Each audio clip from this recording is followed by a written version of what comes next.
ඉතින් මං ඉස්සරෝම මේ ලැබුව අවුරුදු 2026 අලුත් අවුරුද්ද ඔයාලා හැමෝටම සුබ අලුත් අවුරුද්දක් වේවා කියලා ප්‍රාර්ථනා කරනවා. මේ පාර අවුරුද්ද අපේ ගෙදරටත් පොඩක් විශේෂයි. මොකද කලින් හැම පාරම අපේ ගෙදර අවුරුදු සමරදී අපි අක්කලා දෙන්නගෙන් එක්කෙනෙක් හරි අනිවාර්යෙන් එනවා. හැබැයි මේ අවුරුද්දේ දෙන්නම නෑ. මමයි අම්මයි තාත්තයි විතරයි ඉන්නේ මේ පාර අවුරුදු සමරන. ඉතින් ඒ දෙන්න නැති කියනත් පොඩක් දුකයි. ඉතින් මොනව කරන්නද? ඒ වගේම මම මේ අවුරුදු පටන් ගත්තී ප්‍රාර්ථනා කරපු දෙයක් තමයි මම දන්නවා මේ වෙලාවේ ඕනි තරම් තමන්ගේ ජොබ් එකේ හින්දා හෝ අධ්‍යාපන කටයුතු හින්දා හෝ මොනවා හරි හේතුන් හින්දා තමන්ගේ ගෙදර අයත් එක්ක අවුරුදු සමරන්න බැරි අය ඉන්නවා. ඉතින් මම ප්‍රාර්ථනා කරනවා ඉක්මනට මේ අයට තමන්ගේ ගෙදර අයත් එක්ක අවුරුදු සමරන්න පුළුවන් දවසක් එන්න කියලා. ඒ ප්‍රාර්ථනාවත් එක්ක මම වැදගත් දෙයක් කතා කරනවා මේ වීඩියෝ එකේ. ඒ වගේම අපේ ගෙදර කොහොමද අවුරුදු සමරුවේ කියලා මම මේකට වීඩියෝස් ඇඩ් කරලා තියෙනවා. එහෙනම් අපි වීඩියෝ එක බලමු. ඉතින් මම අද කතා කරන්නේ 2026 අවුරුද්ද ඔයා හිටියටත් වඩා සතුටින් ගත කරන්න කොහොමද කියලා.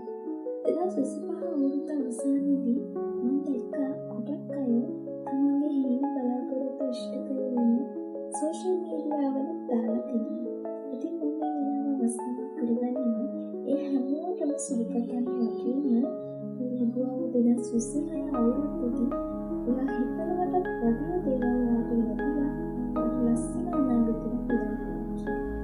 ඉතින් මේ වෙලාවේ මම දන්නවා එක පිරිසක් ඉන්නවා අනේ මම 2025 මේක කරන්න හිටියා. අනේ මම රටට යන්න හිටියා. අනේ මම වාහනේ ගන්න හිටියා. මේ වගේ හේන බලාපොරොත්තු ගොඩාක් එක්ක ඉඳලා මොකක් හරි දෙයක් හම්බුනා ඒ හේන බලාපොරොත්තු ඉෂ්ට කරගන්න බැරි වෙන අය ඕනි තරම් නැති. ඉතින් මම කතා කරන්නද ඒ අය වෙන්නේ. ඉතින් 2025 අවුරුද්දේදී ඔයාට ඒ දේවල් හැබෑ කරගන්න බැරි වුණා කියලා ඔයා නවතින්න ඕනේ කෙනෙක් නෙවෙයි. මම දන්නවා ඔයා මේ වෙලාවට ඉතින් කලින් වැටිලා ඇති. ඉතින් කලින් වැටිලා ඉඳලා හරියන්නේ නැහැ. ඔයාට හම්බෙලා තියෙන අලුත් අවුරුද්දක්. ඔයාට පුළුවන් මේ අවුරුද්ද ඔයාගේ ජීවිතේ සාර්ථක කරගන්න. ඔයාගේ හේන බලාපොරොත්තු හැබෑ කරගන්න. ඉතින් ඔයා ඒ වෙනුවෙන් වැඩ කරන්න. නිකන් ඉඳලා නැහැ. අපිට 2025 බැරි වෙන ගොඩාක් දේවල් ලබා ගන්න අවස්ථාවක් 2026 දී අපිට හම්බෙනවා. ඉතින් කඩන් වැටිලා තියෙන ඔයාගේ හිත මොන නතර කරගන්න නැතුව ඉස්සරහට වැඩ කරන්න පටන් ගන්න. ඔයාගේ අනාගතයේ හැම දෙයක්ම හොඳ විදිහට වෙන්න හැම දෙයකින්ම හොඳක් බලාපොරොත්තු වෙලා ඔයාගේ මනස හදාගන්න පොසිටිව් තැනකට. ඔයා අනේ මට මේක කරන්න බැරි වුණා, අනේ මට මෙතන යන්න බැරි වුණා කියන නෙගටිව් මයින්ඩ් එකකින් ඈත් වෙලා පොසිටිව් තැනකට ගන්න ඕනේ. මොකද අනේ මට මේ අවුරුද්දේ මේක කරන්න බැරි වුණා. එහෙනම් මට 2026 මේක කරන්න බැරි වෙනවා. ඒ වගේ තැනක ඔයා ඉන්න එපා.